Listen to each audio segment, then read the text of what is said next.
Hi everyone, welcome to another day of absolutism. Today we are going to focus on Central Europe and Russia, some of my most favorite monarchs, like truly legit favorite monarchs from the absolutism period, come from Central Europe and Russia. Now this is outside Henry VIII, of course, but that's a whole different story. We'll get to Henry and his descendants tomorrow. So today, let's look at Central Europe and Russia. So first off, we need to talk about what's called the 30 Years' War. So the Holy Roman Empire had broken down into several Prussian territories. So Prussian is essentially just another word for German. You had the Peace of Augsburgs, so you were to choose either Lutheran or Catholic, but peace was short-lived because Calvinists moved into the area and all princes allied with their own kind. So if you were a Lutheran prince, you allied yourselves with the Lutherans. If you were Catholic, Catholic, and then Calvinist with Calvinists. So in 1618, Ferdinand of Bohemia, he was a Habsburg king, and he was elected as Holy Roman Emperor. He is seen as the anti-Protestant because he is very much a Catholic. And as a result, he tried to return Germany to its Catholicism roots. It's one of the reasons why he became Holy Roman Emperor. So part of this was Spain and Poland was supporting Ferdinand because they were very much Catholic. Protestant countries like Sweden and the Netherlands actually sent troops into Prussia to protect the Protestants that were living there. And then France also comes in on the side of Sweden to protect Alsace, which is a very contentious piece of land between France and Germany for like ever and a day. So France sent in these troops to help protect Alsace from Prussian control and to also ensure that the Habsburg monarchy would not become more powerful or as powerful as France. So over the next 30 years, you would see like this changing of alliances.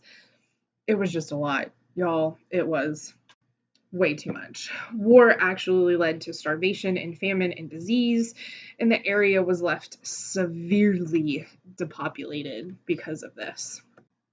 So in 1648, there was the Peace of Westphalia, and it was signed by everybody. This was a new peace agreement that was used for the very first time, and it basically stated that Germany was completely destroyed, population was decimated.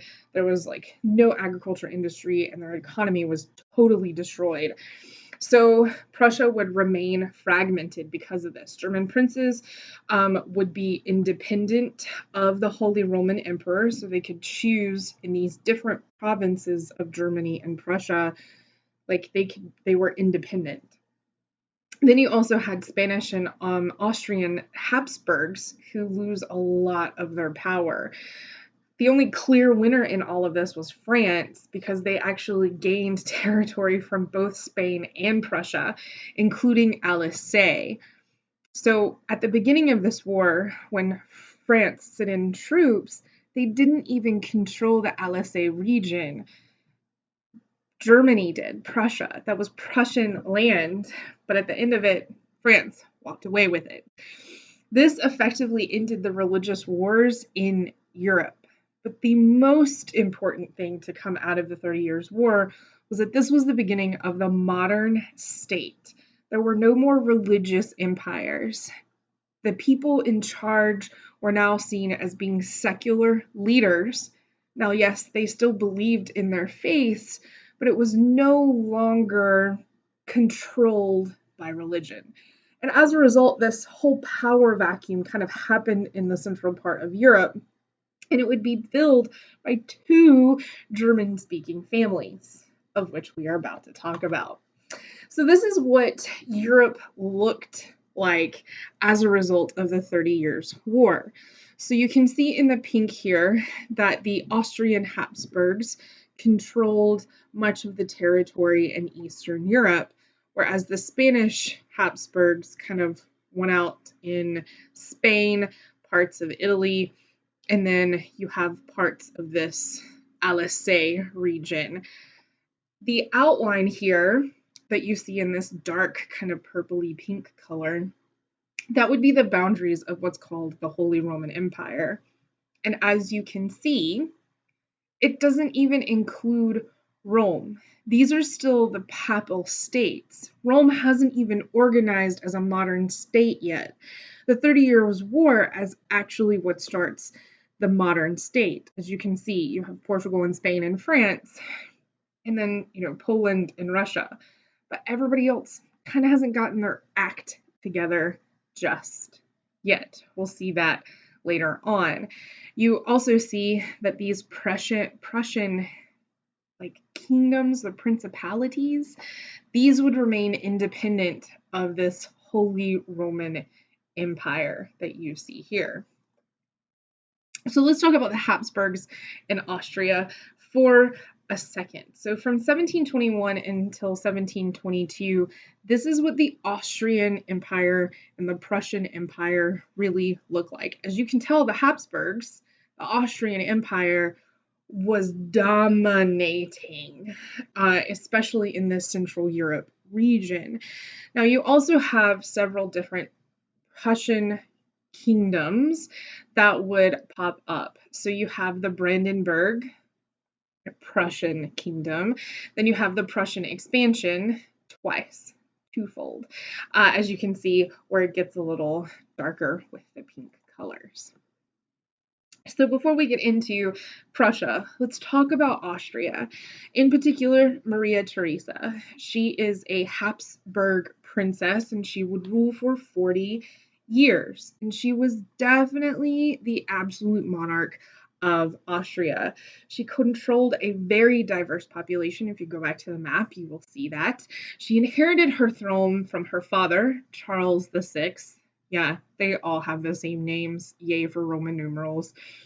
Other leaders had promised to recognize her as a leader, but some failed to do that. And that's because she took away a lot of the nobility's power. She was seen as being an enlightened despot. Despot means ruler. So despot, to be an enlightened despot means that you are an enlightened ruler. So she would ease taxes and labor burdens on the poor people, the, serfs, or the peasantry. She would ease that labor, and so she would become very popular with the peasants. And she actually gave them more rights. While she would be in power for these 40 years, she would give birth to 16 children. 16. I mean, she had like a baby a year. And one of those babies would become one of the most infamous queens later on, and that would be Marie Antoinette. Oh yeah, Louis XVI. Louis the 14th wife. And she would lose her head. So this is a picture or a painting of Maria Theresa and some of her family. The three most notable children would become Holy Roman Emperor Joseph II, Holy Roman Emperor Leopold II, and then Queen Marie Antoinette. So let's talk about the Brandenburgs for a second. So Frederick I would become the official king of Prussia. He would be also known as the Great Elector. He was greatly feared because during the 30-Year War, he built one of the strongest armies in all of Europe. And he becomes an absolute monarch for three reasons. One was protect his land. Two, because people began calling themselves kings when they weren't. And three, because he introduced taxation to help pay for this large army. And because of this, he weakened the representative assemblies in all of their territories. Remember, Prussia is made up of these different provinces. Bohemia, Moravia, Prussia, like it's made up of all of these different territories. So Junkers, who were these Prussian landowning nobility, actually opposed Frederick's growing power. And later on, they would be given the exclusive rights to be officers in the military to kind of buy their loyalty.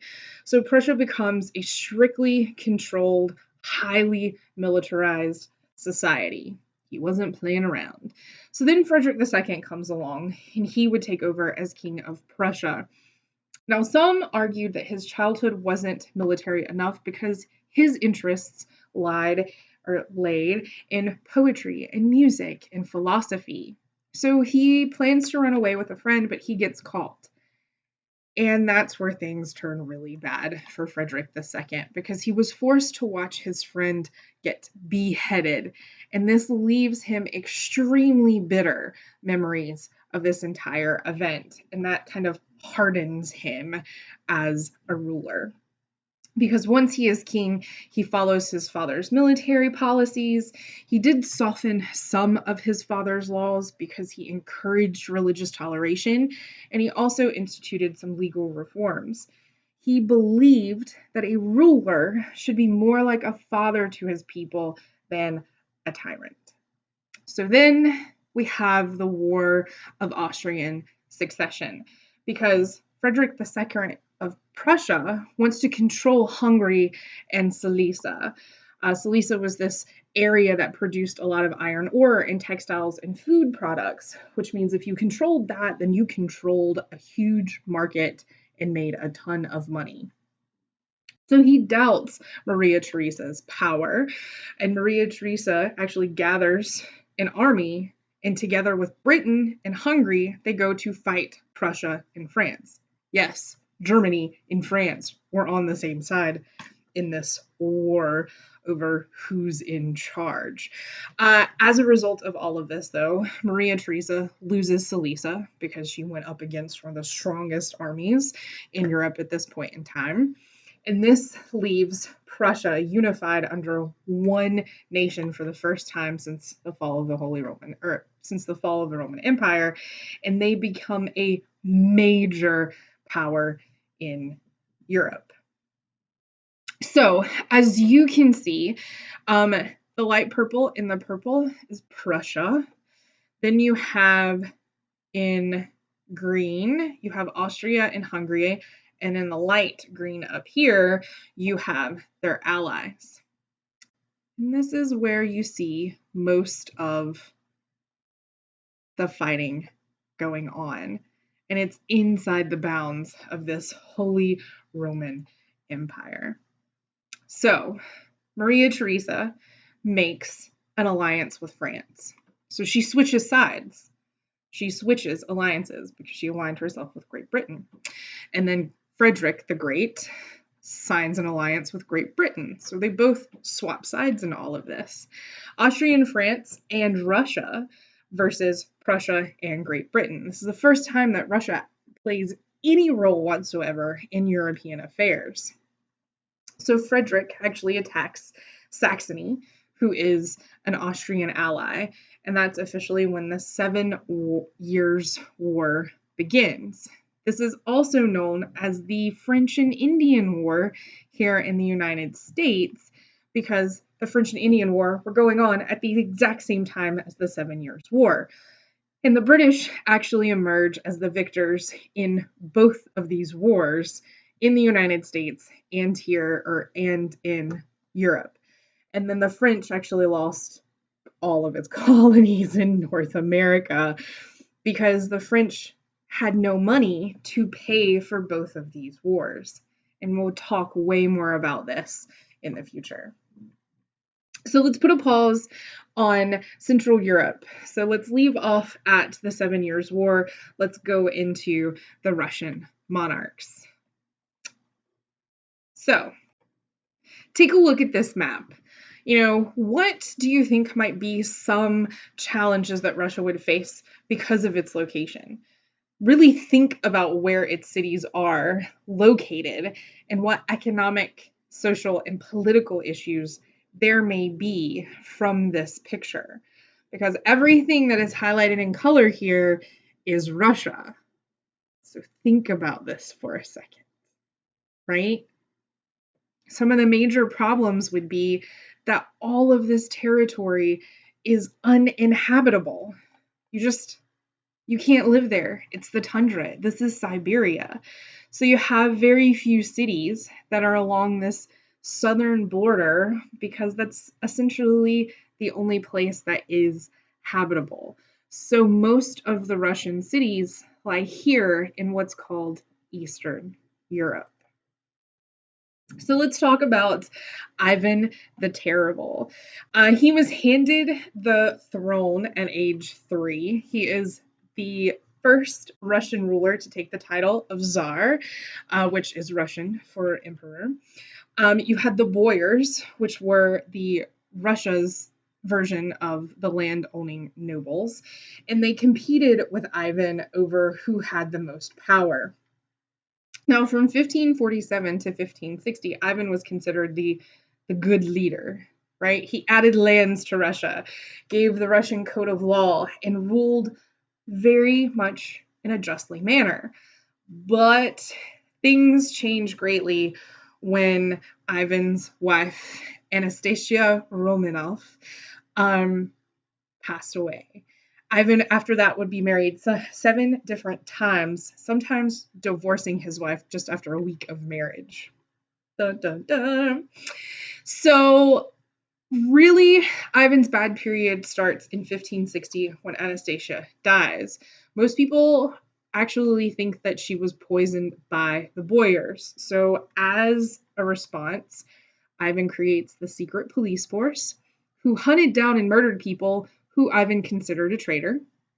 Many of the boyars and their families and peasants who worked on their lands were totally executed.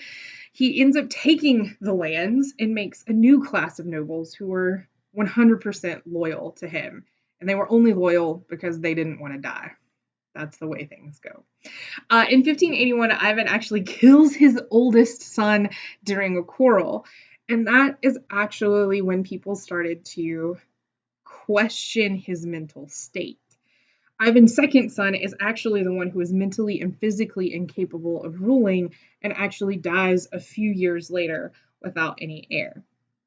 Yeah, so this becomes the times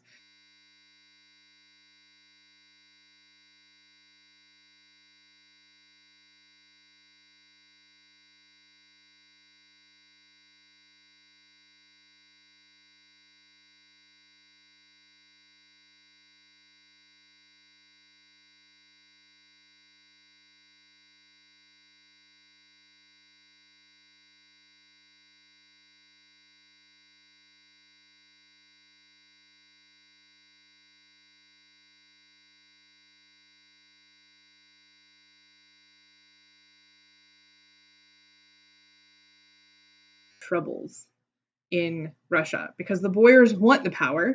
The heirs of the Tsars mysteriously die for some reason, and all of these different imposters try to claim the throne. So this is when Peter the Great comes in, and he rules from 1682 to 1725, and he is a Romanov.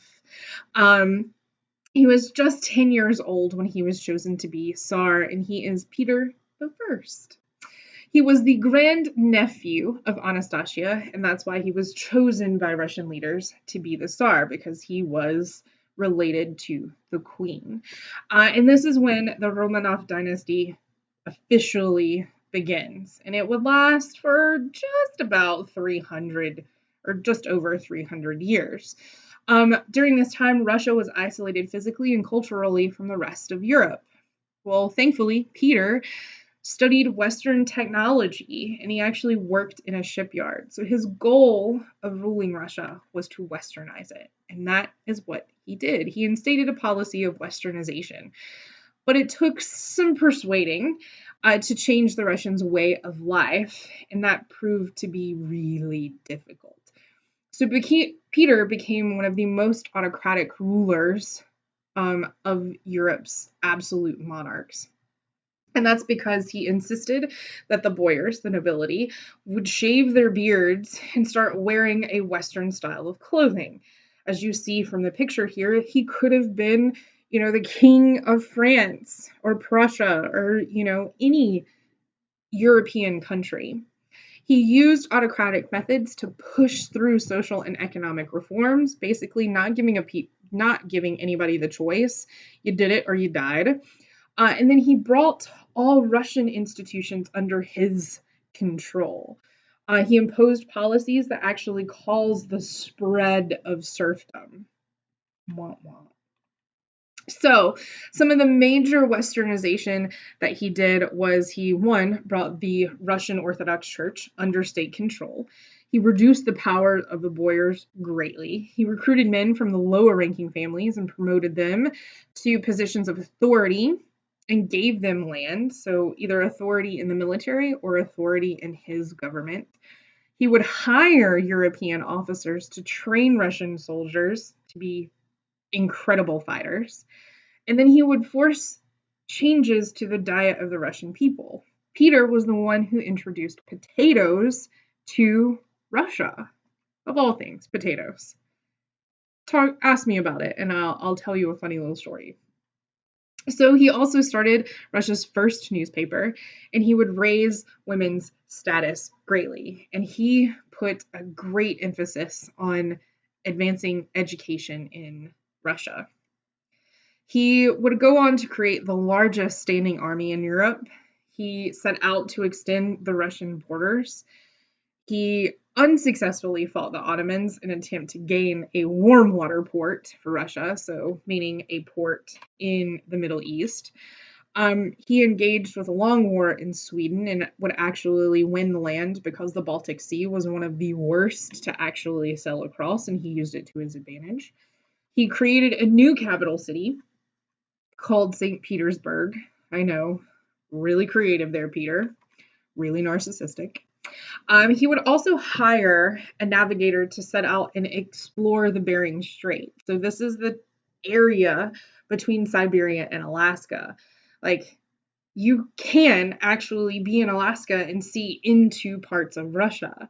At one point in time, the Bering Strait was actually a land bridge that you could walk across it. But throughout, the melting of the ice ages, that land is no longer able to walk across, and the Bering Strait Sea is actually one of the most dangerous in the world to sail into in certain times of the year.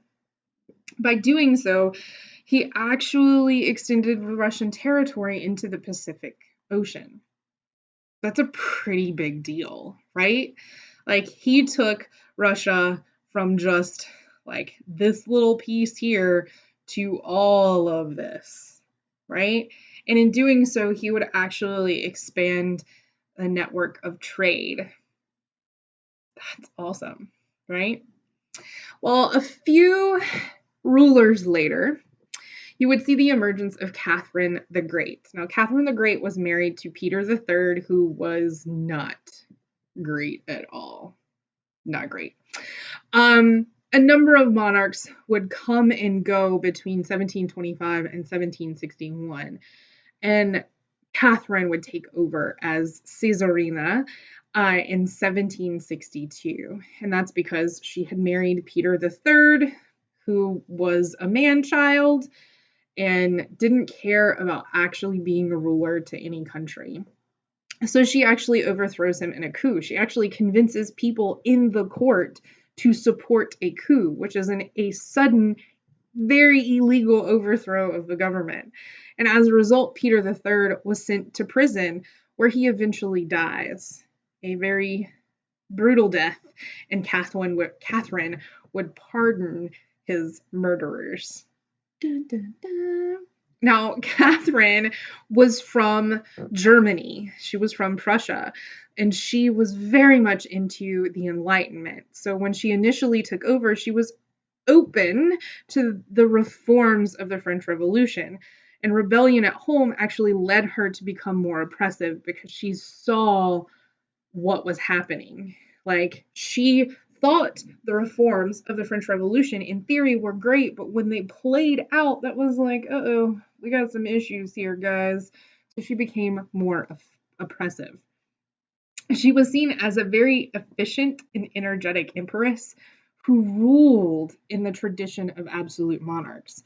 She reorganized the government, codified laws, began state-sponsored education for both boys and girls. She embraced and encouraged the spread of Western ideas and culture. She gained a warm water port in the Black Sea. She actually agreed to divide Poland and gained an eastern portion of Poland. And she actually allowed the boyars to increase their control of the peasants and actually would help her to repress peasant rebellions.